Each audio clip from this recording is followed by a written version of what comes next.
Queridos hermanos, es un gusto estar nuevamente con ustedes para seguir meditando en las escrituras y poder ver la vida de Moisés. Continuamos con este gran personaje, este gran líder en las escrituras, este gran líder del pueblo de Israel, porque es una persona bastante importante para el desarrollo de la historia en Israel y es una persona que su vida abarca mucho en las Sagradas Escrituras. Estaríamos estudiando de Éxodo a Deuteronomio su vida. Deberíamos de estudiar algunas menciones en los profetas, en los libros poéticos. Compuso muchos salmos y es mencionado también en el Nuevo Testamento porque es una persona de gran importancia. Y recordemos que estamos resumiendo bastante la vida de todas las personas que aparecen en Hebreos capítulo 11, personas que mostraron su fe con sus obras. Y entonces podemos imitar bastante de la vida de ellos. Y Moisés es también alguien que es un gran líder digno de imitación. Entonces podemos ver un buen ejemplo a imitar, a ver esas características que debemos de tener en nuestras vidas también. Y para eso hemos visto ya que la vida de Moisés duró 120 años y que podemos dividirlo en 3 periodos de 40 años. Los primeros 40 años, como hemos dicho en nuestro estudio anterior, se tratan de su nacimiento y su formación en el palacio del faraón. Luego otros 40 años en el desierto de Madián. Y ahora vamos a observar los últimos 40 años. Son 40 años bastante detallados porque abarca desde el capítulo 3 de Éxodo hasta el final de Deuteronomio. Pero como les he dicho, vamos a sintetizar bastante la vida de Moisés. Y ahora vamos a ver desde el libro de Éxodo. El estudio pasado lo vimos desde el libro de Hechos, porque ahí Esteban nos presentaba un resumen. Entonces, para eso los invito a abrir sus Biblias en Éxodo capítulo 3, donde vamos a comenzar a ver los últimos 40 años de vida de Moisés. Como les digo, de manera breve y bastante resumida. Pero antes de comenzar nuestro estudio y observar la vida de Moisés, los invito a orar. Señor, te damos gracias porque tú eres bueno y bondadoso. Alabamos tu nombre, Señor, y te pedimos que tú nos abras nuestro entendimiento para que podamos comprender tu palabra, esa revelación que tú has dejado, Señor, y que mediante la comprensión de esta palabra, de esta santa escritura, tú penetres nuestro corazón y moldees nuestro ser, Señor, para que podamos ser buenos hijos tuyos que te den la gloria solo a ti. Señor, te pedimos que tú nos guardes y nos protejas como lo has hecho en esta semana, Señor, y nos permitas cada día ir creciendo más en la vida espiritual y siendo personas que te agraden a ti. Permítenos ver el ejemplo de Moisés, Señor, y que podamos imitar las cosas buenas que él tiene como persona y ha dejado en su vida. Te alabamos, Señor, y pedimos esto en el nombre de Jesús. Amén. Pues, hermanos, veamos que aquí vamos a estar en el capítulo 3 y vamos a resumir bastante la narrativa de este capítulo. Primero, recordemos que está Moisés en Madián, había llegado a Madián y ya, según Hechos 7, ya tenía 80 años. Entonces vemos que hay una zarza, él ve una zarza que no se quema, está ardiendo pero no se consume. Entonces era una forma de llamar la atención de Moisés. Lo importante aquí, hermanos, es ver que él entra con reverencia. Dios le pide que se quite los zapatos y él lo hace, porque era un lugar santo. Pero si leemos el versículo 6, no solo se quita los zapatos, sino se cubre el rostro, porque está en la presencia del Señor.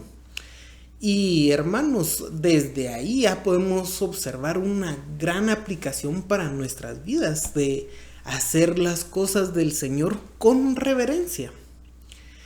Y es algo muy importante porque ahora en el mundo entero ya se hacen las cosas como caiga, no se tiene esa reverencia. Casi que se puede hacer las cosas como la persona desee porque no importa la forma. Y eso no es así. El Señor también tiene formas y Él ha puesto y nos las ha revelado. Y nosotros tenemos que respetar esa forma y entrar cuando alabamos al Señor con reverencia. No como a nosotros nos guste, sino como el Señor quiere. Y es algo que la iglesia cada vez más y más va perdiendo. Y nosotros en la iglesia remanente fiel tenemos que guardar esa reverencia que le tenemos a las cosas del Señor. Es muy importante ver eso, nuestra actitud, y ver la actitud de Moisés, aunque el Señor no le dijo que se cubriera el rostro, él por la reverencia y el respeto que le tenía a la presencia del Señor, lo hace. Vemos también que el Señor le explica que Él es el Dios de Abraham, de Isaac y de Jacob. El Señor se presenta ante Moisés y esa explicación de que Él es el Señor de Dios de Abraham, de Isaac y de Jacob es muy importante, porque si vemos Marcos capítulo 12 del 24 al 27, cuando algunos le están preguntando sobre la resurrección y ponen de hipótesis una mujer que se casó con 7 hermanos siguiendo la ley del levirato, el Señor le dice: pero respecto a que los muertos resucitan, ¿no habéis leído en el libro de Moisés cómo le habló Dios en la zarza diciendo: yo soy el Dios de Abraham, el Dios de Isaac y el Dios de Jacob? Dios no es Dios de muertos, sino Dios de vivos. Así que vosotros mucho erráis. Y es que, hermanos, aquí el Señor Jesús les está contestando de que la resurrección es algo eminente a las personas, porque es algo que se va a dar y que esa resurrección es del cuerpo, porque las personas, aunque no estén presentes en ese momento físico, eso no implica que hayan perdido la vida. Han pasado a un otro plano, pero siguen viviendo. Por eso es de que es Dios de Abraham, de Isaac y de Jacob. Recordemos que por lo menos Jacob ya tenía alrededor de 400 años de muerto, no se diga Isaac y Abraham. Pero lo que vemos aquí es que Dios, aun que ellos ya no estén físicamente por varios siglos, Él no es Dios de muertos, sino de vivos. Y por eso es muy importante ver esto y la explicación que el Señor Jesús le da a cómo se identifica a Dios en la zarza. Luego observamos que el Señor le dice que va a cumplir la promesa y va a sacar al pueblo de Israel. Recordemos esa promesa que vimos en Génesis 15, que el Señor le dijo a Abraham que su descendencia iba a estar 400 años en un pueblo forastero y que iban a salir con riqueza, cosa que también el Señor le dice a Moisés en el versículo 21 y 22. Algo que es muy importante es de que el Señor desde ya le advierte a Moisés de que el faraón no los va a dejar salir fácilmente. Y eso el Señor lo va a permitir para que él pueda demostrar su poder. Entonces, si bien es algo difícil a lo que se va a enfrentar Moisés, es el Señor que tiene el control de toda la historia y Él va a mostrar el poder por medio de la dureza del faraón. Entonces llegamos al capítulo 4. Y aquí el Señor le da algunas señales a Moisés, porque Moisés está preocupado de cómo es de que él va a llegar al pueblo y va a sacarlo de Egipto. ¿Quién le va a hacer caso? Y por eso, hermanos, es que el Señor le da esas señales. Esas señales son señales milagrosos que tienen la idea de que darle el poder a un mensajero. Claro, ahora nosotros tenemos las Sagradas Escrituras, que están verificadas que son la palabra del Señor. El Señor aquí le da a Moisés esas señales, ese poder para que las personas puedan verificar que Moisés va de parte de Dios. Gracias a Dios que nosotros ahora tengamos la Biblia, ya que es algo que está comprobado que es la palabra de Dios. ¿Y qué señales le da a Moisés?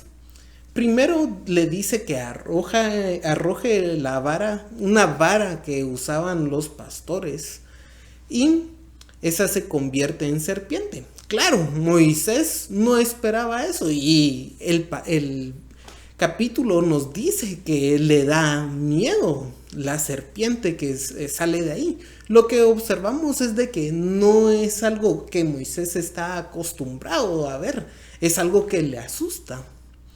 Y eso es muy importante porque vemos que algunas denominaciones creen que debe de haber señales milagrosas cada día y no se asustan de las cosas que pasan, pero el mismo Moisés, cuando vio esa señal, se asustó. Y el Señor le dice que agarre la serpiente por la cola y se vuelve otra vez su vara.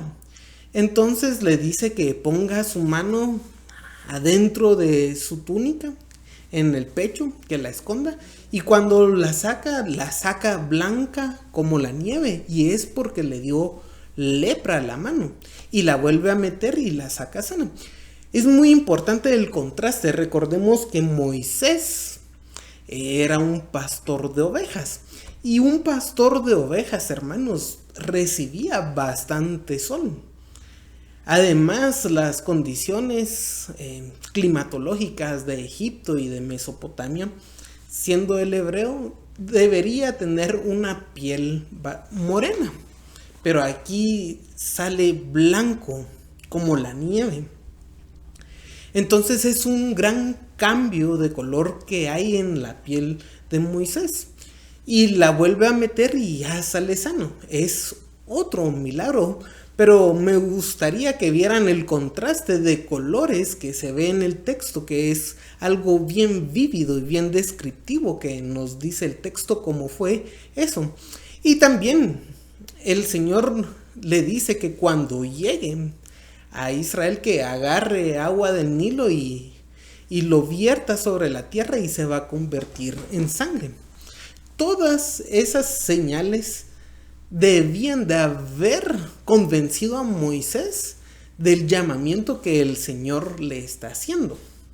Y aquí hay algo que creo que Moisés comete un error, porque ya vio la zarza, vio su vara, vio la lepra, ve que es el Señor quien lo está enviando, pero aún así tiene una debilidad y no quiere ir.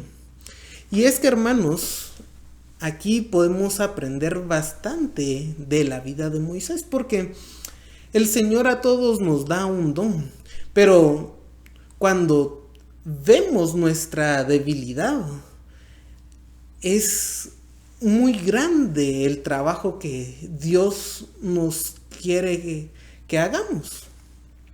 Dios quiere que hagamos algo grande. Para Moisés, en su caso, era sacar a Israel de Egipto, y eso era una labor grande. Y recordemos que Dios le dice que el faraón no va a querer. El hombre más poderoso de esa tierra no va a querer. Entonces Moisés ve una tarea bastante grande, y entonces él se muestra débil, y esa debilidad se hace más evidente ante la grandeza de la tarea que el Señor le da. Y eso asusta a Moisés. Pero eso, hermanos, no debió haberlo asustado. El Señor mismo le da señales a Moisés de la autoridad que Moisés tiene, que el Señor le da la potestad a Moisés para hacer eso, para sacar al pueblo de Israel. Le da el poder, lo capacita para sacar al pueblo. Aún así Moisés se asusta. Y a veces nosotros, cuando tenemos que hacer algo en la iglesia, tenemos que hacer un ministerio, nos asustamos, hermanos, y preferimos no hacer las cosas, y eso no debería de ser así. Cuando nosotros decimos que no podemos hacer alguna cosa para la iglesia, en el ministerio, algún servicio al Señor, es porque nosotros estamos midiendo según nuestras propias fuerzas, nuestras capacidades, pero no estamos contando con el apoyo que el Señor nos da. Si el Señor nos ha llamado para algo, entonces Él nos va a fortalecer, Él nos va a capacitar. Entonces resulta bastante ilógico, resulta incoherente no hacerle caso al Señor.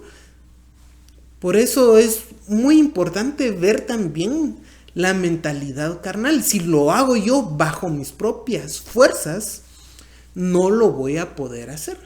Pero si Dios está conmigo, si Dios me está apoyando en esto, y yo tengo ese llamado a servirle en algún área, entonces debemos de confiar en que el Señor nos va a apoyar, porque Él es el que nos está llamando.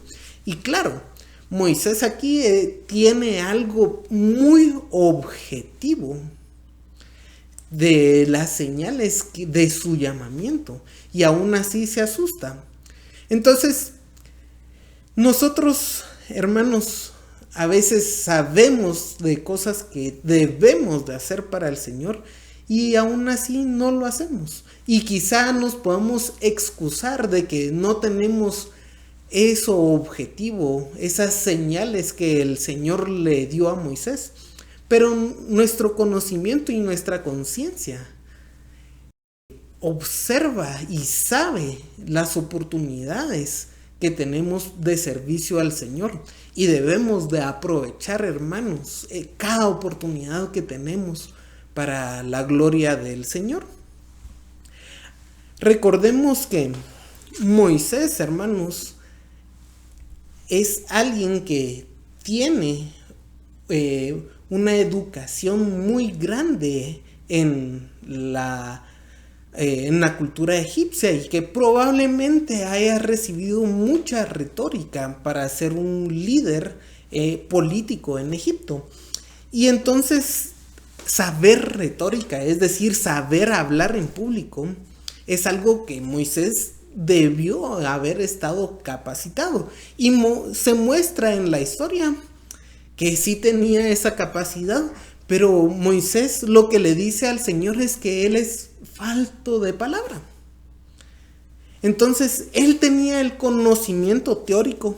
Es casi seguro que él estaba capacitado en eso por haber crecido en la cultura egipcia, ser alguien diestro para hablar, y porque la historia lo muestra así.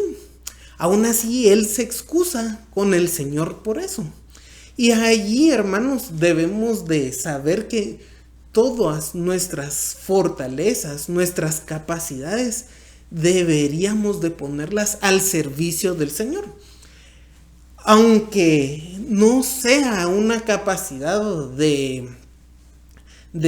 enseñanza de la escritura, porque quizás somos recién convertidos, pero tenemos otro tipo de capacidades que hemos adquirido por la educación secular y que pueden ponerse al servicio del Señor, y es algo que debemos de hacer. Si, por ejemplo, alguien tiene y ha estudiado música y tiene esa capacidad, entonces puede ponerla al servicio del Señor. Si alguien tiene la capacidad de enseñar a pequeños porque ha estudiado para maestro de preprimaria o de primaria, entonces debería de poner esas capacidades también al servicio del Señor. Cosas que nosotros en el mundo secular, nuestro conocimiento, porque Dios nos ha dado la oportunidad de desarrollarnos también de forma intelectual en cosas que son seculares y que nos moldean, y hay necesidad en la iglesia, podemos ponerlas al servicio del Señor y no ser como Moisés en ese aspecto.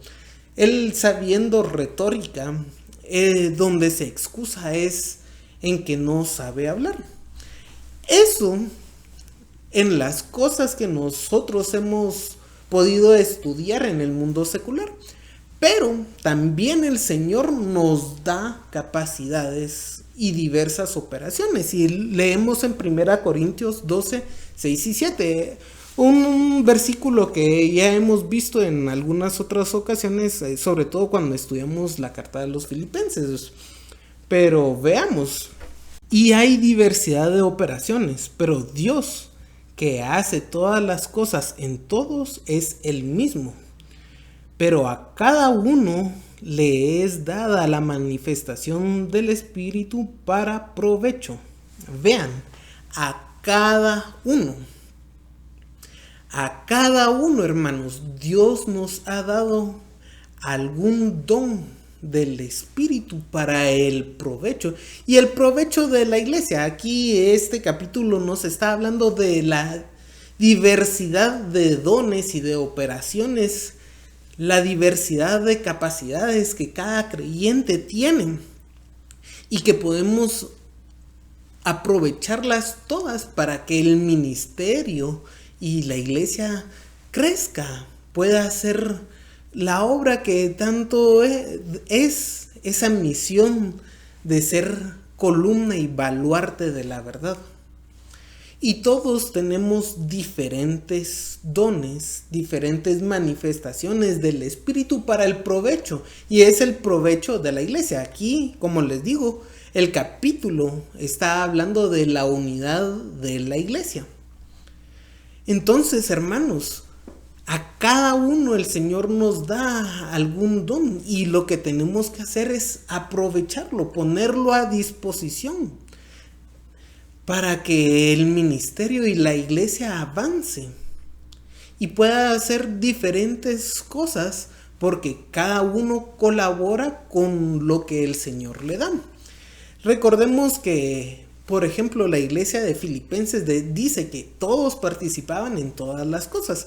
Y ahí lo que tenemos es de que si alguien, por ejemplo, no era buen cantante, pero podía hacer otro tipo de cosas quizás no pueda cantar en público, pero puede ayudar a montar el escenario, a probar micrófonos y hacer otro tipo de cosas. Y el Señor va a tomar en cuenta eso es un otro tipo de don y no tiene que estar cantando si no tiene esa habilidad. Pero sí puede estar ayudando a personas que tienen esa habilidad. Entonces, en esa variedad de dones que también el Señor nos da. Porque el Señor, hermanos, conoce nuestras fortalezas, conoce nuestras debilidades. Pero cuando el Señor nos llama, Él mismo nos fortalece y nos va moldeando para que podamos ser mejores siervos suyos. Pero si ustedes no practican ese don, tampoco va a ser algo fácil que ustedes lo puedan poner en práctica. No van a llegar a esa plenitud en ese don porque no lo usan. Y hermanos, eso no hay que hacerlo así. Veamos que Moisés, aún con esa excusa, mandó a Aarón. Dios mandó a Aarón para que le ayudara a Moisés a hablar. Y vemos que Moisés sí tenía ese don y cada vez fue mejor la forma de hablar que tenía Moisés. Entonces Moisés vemos que se regresa a Egipto y manda a su mujer y a su hijo de regreso a Madián por temor a que persigan a sus hijos y a su familia en general para castigar a Moisés. Algo que hay que ver ahí en ese pasaje es la falta de Moisés en darle la circuncisión a su hijo. Y es que Jehová se le apareció a la esposa de Moisés porque quería matar a su hijo porque Moisés no lo había circuncidado. Es un punto que también hay que observar, que no hay que descuidar a la familia, hermanos. Y es un pequeño párrafo que se nos muestra ahí que es bastante importante de darle una buena posición y una prioridad también a la familia. Eso no quita que Moisés no iba a hacer lo que el Señor le haya dicho, pero no tenía que haber descuidado ese punto con la circuncisión de su hijo. Vemos en el 4:30 y 31 que nos dice: y habló Aarón acerca de todas las cosas que Jehová había dicho a Moisés, e hizo las señales delante de los ojos del pueblo, y el pueblo creyó.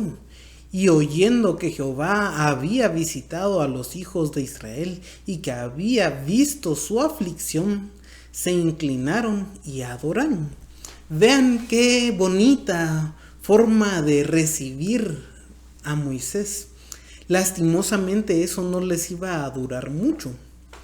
Vemos en el capítulo 5 de que Moisés y Aarón entran con el faraón, hablan y le piden que deje ir al pueblo a adorar. Y el faraón, hermanos, no sabía quiénes eran ellos dos, ni quién era Jehová. Entonces no les concedió eso. Y lo que sí hizo es hacerle el trabajo más difícil a los hijos de Israel.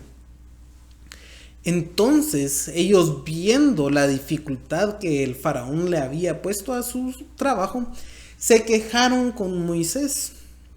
Y hasta ese punto, hermanos, era una cosa que era natural, es decir, preguntar por qué nos está pasando eso de poner una dificultad. Y Moisés también le pregunta al Señor por qué es lo que tiene que hacer, porque el pueblo está disgustado con él y el faraón tampoco le permite salir a adorar. Entonces Moisés está entre dos opciones que no se dan en la vida de él. Y vean que Moisés aquí tiene una actitud correcta, porque ante las dificultades que tiene, ante las adversidades provocadas por el faraón, Y recordemos que el Señor le dijo que iba a endurecer al faraón. Hasta el momento no lo ha hecho, sino que el faraón de sí no los quiere dejar salir. Iba a ser una tarea difícil. Moisés no sabía ahora muy bien qué hacer por estar entre el pueblo y el faraón, pero lo que hace, hermanos, ante esas adversidades, ante la manera difícil, la situación tan difícil en la que está, tiene la actitud correcta de pedirle guía al Señor. Y hermanos, cuando nosotros tenemos una adversidad, tenemos dificultades en nuestra vida, lo que tenemos que hacer es doblar nuestras rodillas y pedirle al Señor guía, que Él nos guíe, que se haga su voluntad y que nosotros podamos saber cuál es esa voluntad y seguirla. Eso es lo que un verdadero hijo de la fe tiene y hace. Y es algo digno de imitar de Moisés. Y observamos al pueblo. Vean, Moisés sale y les habla al pueblo nuevamente de lo que el Señor le ha dicho, que Él va a sacar al pueblo de Israel de Egipto, aunque el faraón se vaya a oponer. Y vemos en el 6:9 que nos dice: de esta manera habló Moisés a los hijos de Israel, pero ellos no escuchaban a Moisés a causa de la congoja de espíritu y de la dura servidumbre. Ellos, hermanos, tuvieron una mala actitud, una actitud que por la dificultad que tenían ya no querían saber nada de Moisés. Ese entusiasmo que tuvieron al principio cuando escucharon lo que el Señor le había dicho a Moisés y vieron las señales, ese entusiasmo se había perdido por la dificultad. Y hermanos, no debemos de ser así nosotros. Nosotros cuando comenzamos algo en la iglesia, generalmente, vamos a poner de ejemplo, pero se aplica a toda la vida, pero enfoquémonos en la iglesia y comenzamos un ministerio, empezamos con un entusiasmo y una gran felicidad de hacer las cosas, pero poco a poco pues, vamos perdiendo ese entusiasmo y no debería de ser así. Porque las cosas que hacemos en la iglesia lo hacemos para el Señor, hermanos. Y nuestro amor cada vez debería de ir creciendo. Entonces, el amor que le tenemos al Señor va creciendo. Entonces, nuestro fervor en hacer las cosas también debería de ir creciendo. Mientras crece en nuestra vida espiritual, ese fervor que le debemos demostrar al Señor, ese amor, debe de ir acompañado con entusiasmo, con fervor en hacer las cosas para Dios. No como el pueblo de Israel, que hay una dificultad, entonces ya me voy, ya no hago nada en la iglesia. Y no, esa es una cosa de una persona inmadura, que cualquier cosa, cualquier problema que hay en la iglesia, y sí las hay, hermanos. Si hay un problema en la iglesia, si hay algún problema con algún hermano, ya me voy de la iglesia, ya no hago nada en esa iglesia. Y eso no debería de ser así. Porque nosotros debemos de ser cristianos maduros y mostrar ese amor a Dios primero y también a nuestros hermanos. Y el amor, hermanos, es paciente. El fruto del Espíritu también es mansedumbre, paciencia. Entonces, esas palabras hablan de soportar a veces las penas. Y claro, no es algo bonito estar soportando ahí todas las penas, pero es parte del fruto del Espíritu, mostrar ese amor. Y hay que ver aquí, Moisés estaba soportando la desobediencia del pueblo de Israel y soportando también que el faraón no le hacía caso, pero él estaba trabajando para el Señor, y eso es lo que nos debe mantener en el ministerio, en el trabajo que hacemos en la iglesia. Y claro, hay que ver que Moisés ya estaba trabajando en la iglesia, y si usted, hermano, no está haciendo algún ministerio en la iglesia, debe saber que tiene que aportar algo también para la iglesia, para que avance. Como les digo, el Señor nos ha dado un don a cada uno, por lo menos. Y en la narrativa, hermanos, ahorita se vienen las demostraciones de Moisés y de Aarón, que llevan el poder y son instrumento de Dios. Y vemos que Pablo nos dice que los falsos maestros de los días postreros van a ser como Janes y Jambres, que resistieron a Moisés. Así también los falsos maestros van a resistir la verdad, como hombres corruptos de entendimiento y reprobos en la fe. ¿Y por qué eso es muy importante? Ver a Janes y Jambres, que son ejemplo de los falsos maestros. Porque aquí ellos son los primeros que van a resistir los milagros y las demostraciones de poder que Moisés y Aarón hacen para demostrar y hacer ver que Dios está con ellos. Pero ellos van a resistir a Moisés. Y asimismo, los falsos maestros resisten las escrituras porque ellos no quieren aceptar la verdad, porque su entendimiento está corrupto. Eso es muy importante de ver, y comienza con la transformación de la vara en una serpiente, que ellos, los hechiceros, también imitan esa transformación.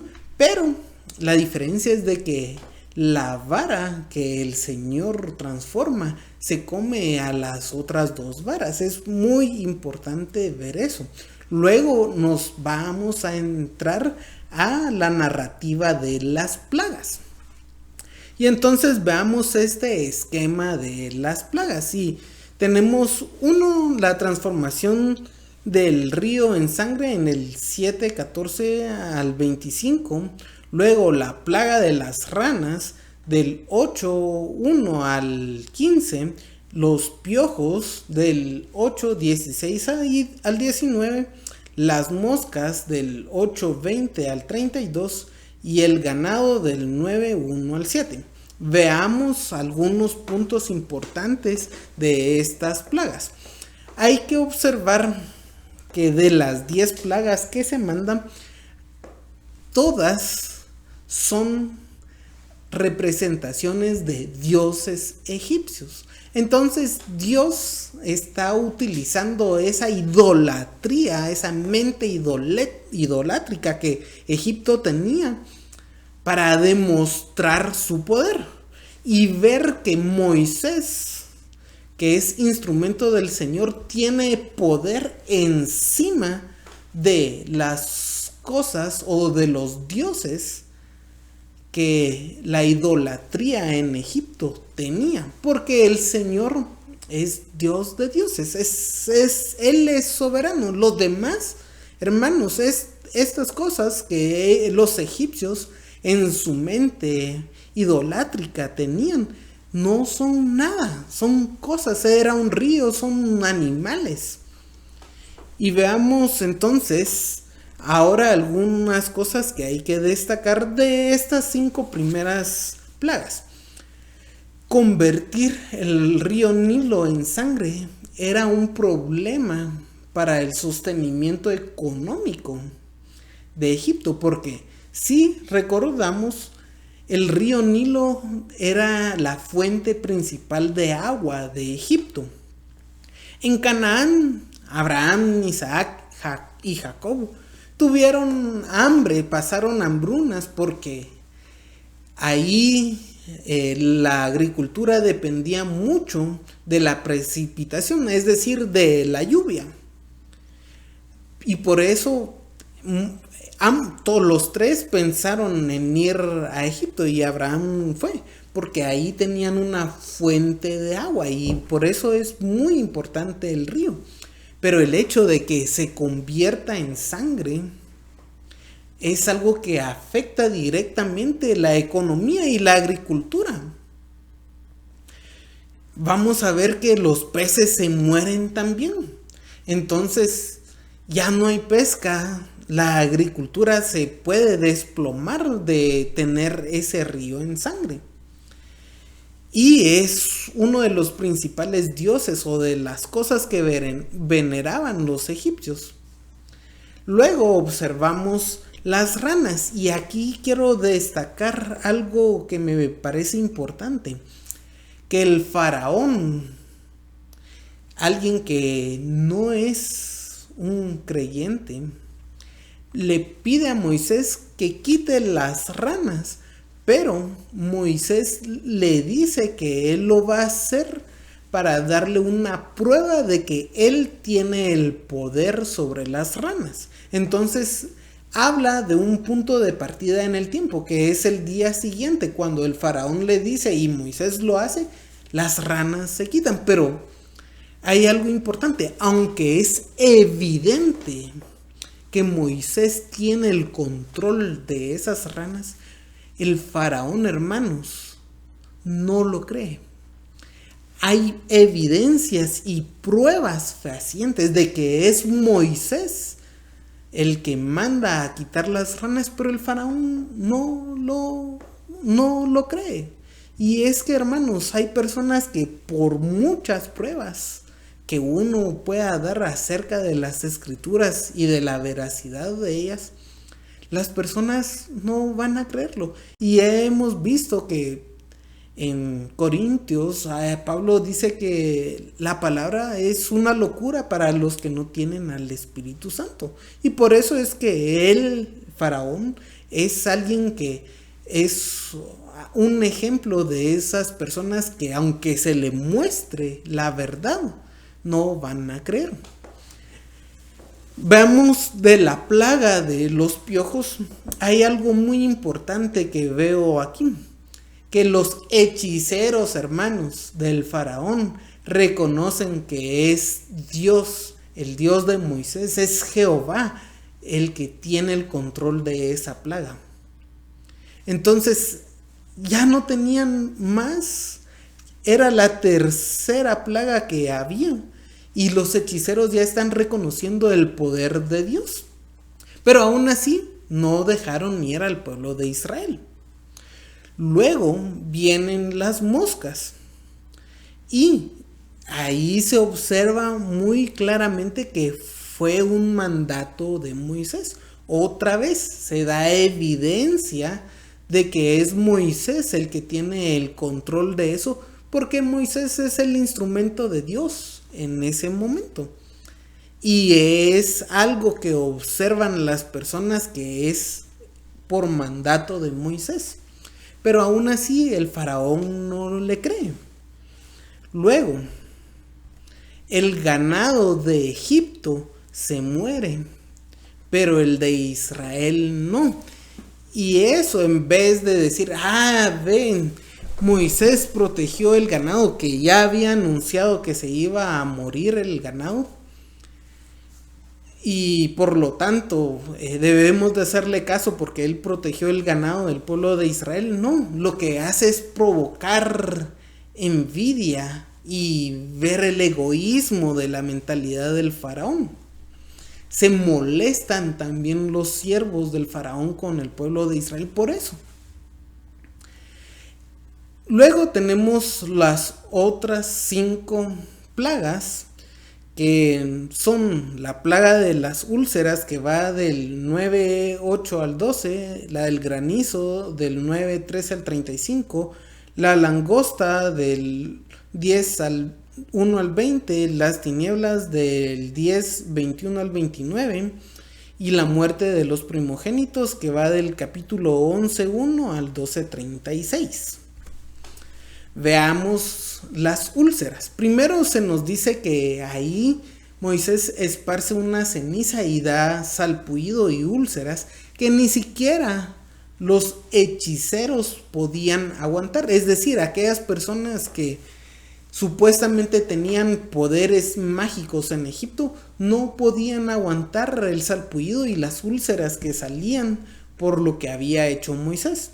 Y no solo el faraón, sino sus funcionarios y los ganados que estaban ahí tenían salpullido y úlceras. Luego viene el granizo, pero el granizo es una plaga que llama mucho la atención porque Moisés anuncia de que va a caer granizo y cae un granizo mezclado con fuego.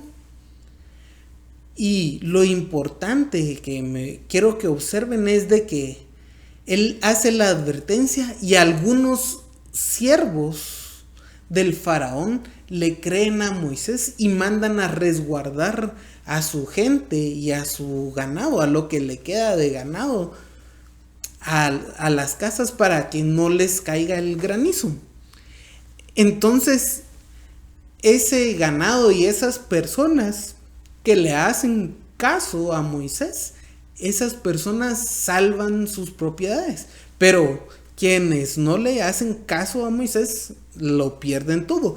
Y allí hay algo que arrasa completamente la agricultura. Ya la economía de Egipto en este punto ya está bastante débil. Y lo único que se salva, según el pasaje de la agricultura, es el trigo y el centeno. Pero sí hay que resaltar que ya hay parte del pueblo de egipcio, funcionarios del faraón, que ya comienzan a creerle a Moisés en lo que él va a hacer. Aún así, el faraón no le cree. Y viene la plaga de langosta. Aquí hay que ver que Dios endurece el corazón del faraón antes de mandar la plaga. Y viene la plaga y enseña que es algo que Dios está haciendo mediante Moisés, y el corazón del faraón se quiebra, se quebranta, le pide a Moisés y reconoce que Dios es Dios. Y Moisés quita la plaga y entonces el faraón se endurece. Ya cuando no hay plaga se endurece otra vez el corazón del faraón. Hay algo muy importante que vemos que los siervos reconocen que el granizo y la langosta ha destruido a Egipto y le suplican al faraón que ya le haga caso a Moisés porque ya Egipto está destruido con el granizo que cayó y viene la plaga de langostas. Entonces la economía egipcia, hermanos, está por el suelo, pero aún así, ya con pocos recursos, el faraón sigue luchando. Luego vienen las tinieblas. Hay algo importante ahí, que el faraón se enoja con Moisés y lo quiere matar. De hecho, ya no lo quiere ver y ya no lo va a volver a ver hasta que le dice que se vaya. Luego viene la muerte de los primogénitos. Y aquí, hermanos, vamos a observar que en el capítulo 11, versículo 3, Moisés ya tiene una gran reputación.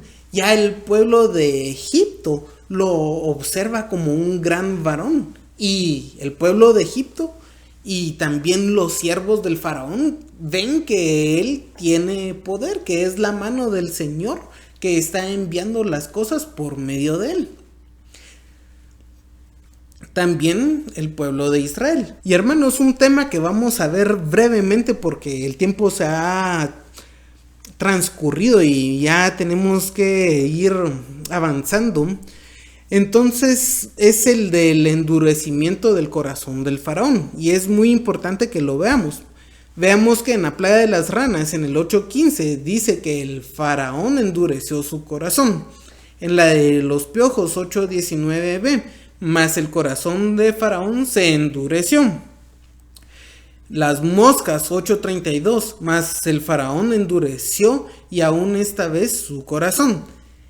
En el del ganado, 9:7b, mas el corazón de faraón se endureció. Fue hasta la plaga de las úlceras que nos dice, pero Jehová endureció el corazón de faraón. Hasta esta plaga es muy importante ver que fue endurecido el corazón del faraón por Jehová. Luego vemos en el del granizo que se obstinó en pecar y endurecieron su corazón él y sus siervos. Ya no fue solo el corazón del faraón, aunque se endureció y no dejó ir a los hijos de Israel. Recordemos que pasado el granizo, ya entrando en la plaga de la langosta, antes de que entrara la plaga de la langosta, los siervos del faraón le dicen que Egipto está destruido y que debería de dejar ir al pueblo. Pero Jehová había endurecido el corazón del faraón antes de enviar la plaga, y luego también endureció el corazón del faraón en el versículo 20 del capítulo 10. Luego las tinieblas, en el 10:27, también Jehová endureció el corazón del faraón.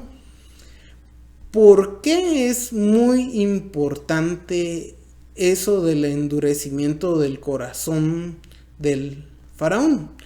Porque es algo que hay algunas discusiones de por qué el Señor endurece el corazón. Y es que el Señor, hermanos, le da oportunidad al faraón de dejar libre al pueblo. Le da oportunidad. No es de que Dios endurece el corazón del faraón desde un principio, sino que él mismo endurece el corazón propio y no deja ir al pueblo. Sabe, tiene pruebas evidentes, pero su necedad y su soberbia es lo que no le permite dejar ir al pueblo. Veamos Éxodo 9:16 y 17. Y a la verdad yo te he puesto para mostrar en ti mi poder y para que mi nombre sea anunciado en toda la tierra. ¿Todavía te ensoberbeces contra mi pueblo para no dejarlos ir? Vean, es el corazón del faraón, que es un soberbio. Por eso, por la soberbia del faraón, es de que no deja ir al pueblo de Israel. Por la soberbia, hermanos, qué pecado es el de la soberbia. Y es algo que nosotros debemos de evitar. Ser soberbios y ser tercos, necios en no querer hacer las cosas que el Señor quiere, porque nosotros somos soberbios en nuestro corazón. Tenemos la evidencia de las cosas que el Señor quiere y no hay duda alguna. Sobre todo porque tenemos las sagradas escrituras. Y aún así, a veces nos llenamos de soberbia el corazón y no hacemos la voluntad de Dios. Pero algo muy importante de aquí del faraón es de que el Señor le da la oportunidad y él mismo es el que no quiere dejar ir al pueblo por soberbio. Pero hasta la plaga de las úlceras, que está en el 9:12, allí el Señor ya cierra el corazón, endurece el corazón del faraón y lo hace para mostrar el poder que tiene él y que no deje salir al pueblo de Israel. Por eso, ese es el endurecimiento del corazón que no deje salir al pueblo de Israel para mostrar el poder de Dios. Es muy importante eso. Y algo que no hemos visto en las plagas es la celebración de la Pascua. Y es algo muy importante verlo, y lo vamos a ver brevemente porque el tiempo ya ha transcurrido y tenemos que observar algunas cosas que cómo celebraban la Pascua. Primero, que se debía de apartar un cordero por familia durante 4 días. Se apartaba ese animal el 10 del mes y se sacrificaba hasta el día 14. Pero era un animal apartado especialmente para eso. Debería ser un animal sin defecto y con 1 año de edad. También tenía que ser macho. Ellos tenían que colocar la sangre del animal en los dinteles de la puerta de la casa. Y tenían que comer la carne del animal asada con panes sin levadura, hierbas amargas, todo asado, nada cocido y nada crudo. Solo los judíos y las personas que estaban circuncidadas podían comer del cordero en su casa. Es decir, no podían sacar a la calle a comer el cordero. Y no le tenían que quebrar ningún hueso al animal que iba a ser usado para la Pascua. Entonces el autor de Hebreos en el capítulo 11, versículo 28, hablando de Moisés, nos dice: por la fe celebró la Pascua y la aspersión de la sangre, para que el que destruía a los primogénitos no los tocase a ellos.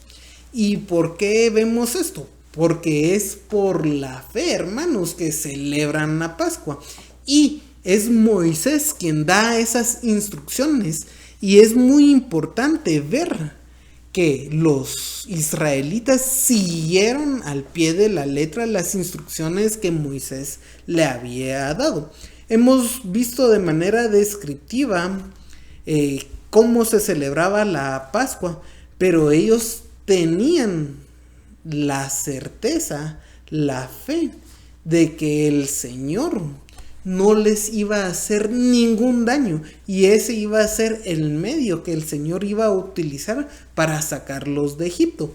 Entonces Moisés tuvo fe en celebrar y dar las instrucciones para celebrar la Pascua, sabiendo que Dios tiene un plan, y si Él le dice que los que estaban marcados con dintel, las puertas con la sangre del animal que estaban en la Pascua, no iba a pasarle nada, y solo las personas que creyeron en la palabra de Dios fueron salvas. Porque quien no creyó, hermanos, ¿para qué va a matar un animal y pintar el dintel con la sangre del animal? No. Solo las personas que tuvieron fe, entonces hicieron ese acto. Y todavía dice que hay que transmitirle a los hijos por qué se estaba haciendo eso. Yo creo que es muy importante ese punto, porque hay que transmitir también a las nuevas generaciones el conocimiento de Dios. Y algo que es muy importante es saber que la Pascua, hermanos, es una fiesta que tipifica a Cristo. Vamos a observar, como ya hemos visto en otras ocasiones, algunas comparaciones que tenemos entre la Pascua y Cristo. Primero, que había que tener un cordero, y sabiendo que Cristo es nuestro cordero, que era separado para un sacrificio cruento. En la Pascua, en Éxodo 12:6, Dice, y lo guardaréis hasta el día 14 de este mes, y lo inmolará toda la congregación del pueblo de Israel entre las 2 tardes. Cristo, angustiado él y afligido, no abrió su boca. Como cordero fue llevado al matadero, y como oveja delante de sus trasquiladores, enmudeció y no abrió su boca. Isaías 53:7. El mismo cordero que debía de ser preparado de antemano. Éxodo 12:3 nos dice, en el 10 de este mes tómese cada uno un cordero. Y en el 12:6 dice que lo guardará hasta el día 14 y lo inmolará toda la congregación. Y eso entre las 2 tardes. Versículo que ya habíamos leído. Luego, primera de Pedro 1:20, hablando de Cristo, ya destinado desde antes de la fundación del mundo, manifestado en los postreros tiempos por amor de vosotros. Entonces, Cristo es alguien que estaba destinado antes de la fundación del mundo. Al Cordero de la Pascua solo lo apartaban durante 4 días. El cordero debería ser sin defecto. El animal será sin defecto macho de 1 año, y lo tomaréis de las ovejas o de las cabras. Éxodo 12:5. Cristo, y sabéis que Él apareció para quitar nuestros pecados, y no hay pecado en Él. Primera de Juan 3:5. Y hermanos, esto es el cordero de la Pascua que tiene o tipifica a Cristo. Pero cuando los judíos salieron de Egipto, Dios les mandó a que hicieran la Pascua todos los años para recordar su salida de Egipto.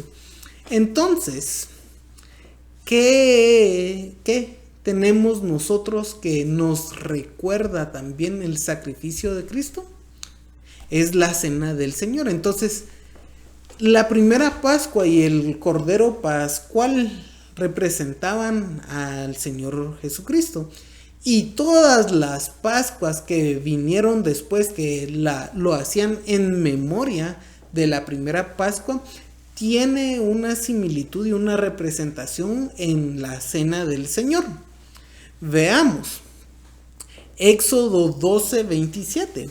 Vosotros responderéis: es la víctima de la Pascua de Jehová, el cual pasó por encima de las casas de los hijos de Israel en Egipto, cuando hirió a los egipcios y libró nuestras casas. Entonces el pueblo se inclinó y adoró.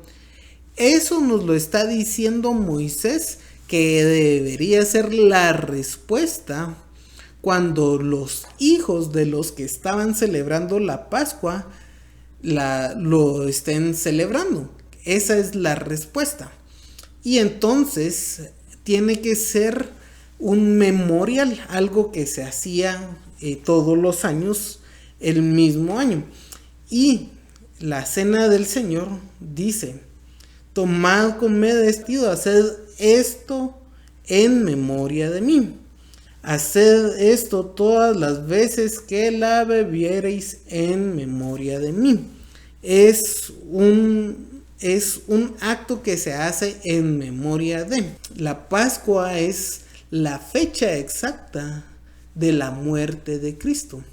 Y ya para terminar, vemos en el 12:35 y 36: e hicieron los hijos de Israel conforme al mandamiento de Moisés, pidiendo de los egipcios alhajas de plata y de oro y vestidos.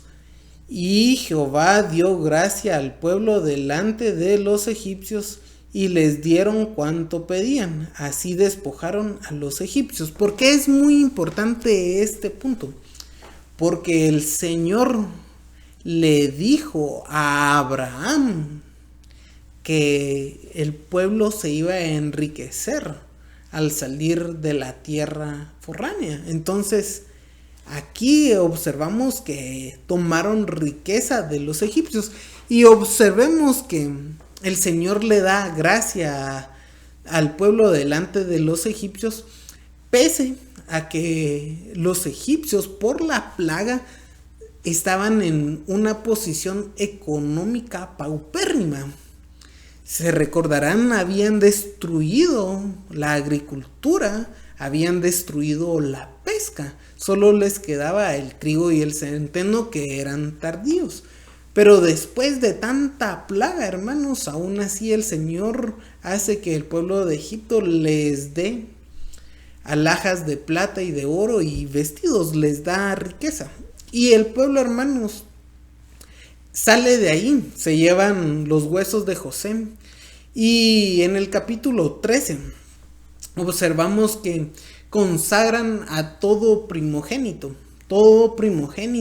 de seres humanos y del ganado. Todo el primogénito era para el Señor.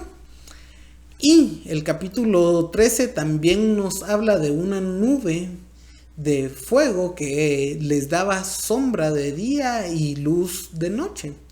Y todo aquí con esa nube vemos el cuidado que el Señor tiene del pueblo de Israel.